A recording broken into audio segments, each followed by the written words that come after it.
गेले वर्षभर वाहतुकीसाठी बंद असलेल्या करूळ घाटाचं द्वार अखेर सोमवारपासून एकेरी वाहतुकीसाठी खुलं होणार आहे।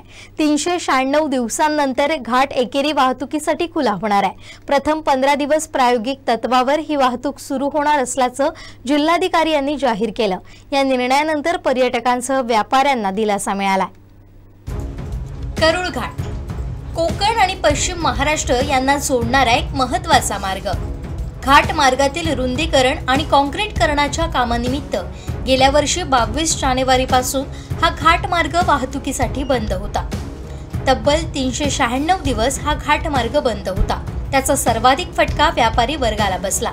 घाट मार्ग बंद असल्यानं या मार्गाने येणाऱ्या पर्यटकांची संख्या रोडावली। यामुळे साहजिकच कोल्हापूर ते तळेरे या मार्गावर व्यवसाय करणाऱ्या हॉटेलसह इतर व्यावसायिक जेरीस आले। अनेकांचे व्यवसाय बंद पडले। अखेर वर्षभरानंतर घाटमार्ग पुन्हा सुरू होणार असल्याची घोषणा झाली आणि व्यावसायिकांना हायसं वाटू लागलं। गेले वर्षभर आर्थिक अडचणीत सापडलेल्या व्यावसायिकांना या निर्णयामुळे मोठा दिलासा मिळाला। हा घाटमार्ग सुरू होण्याची प्रतीक्षा गेल्या अनेक महिन्यांपासूनची आहे। संबंधित विभागाकडून तारीख पे तारीख दिली जात होती। घाटमार्ग सुरू करण्यासाठी राजकीय पक्षांची अनेक आंदोलनं झाली।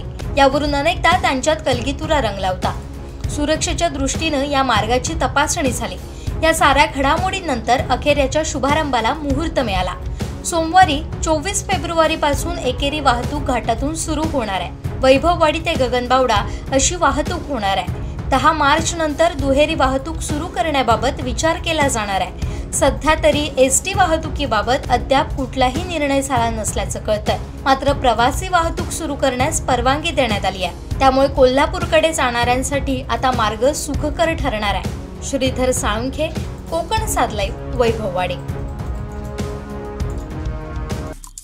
आमचे दिवसभरातले सर्व अपडेट्स, ताज्या घडामोडी आणि थेट लाईव्ह पाहण्यासाठी सबस्क्राइब करा, लाईक करा कोकणचं नंबर 1 महा चॅनल कोकण सात लाईव्हचं YouTube चॅनल।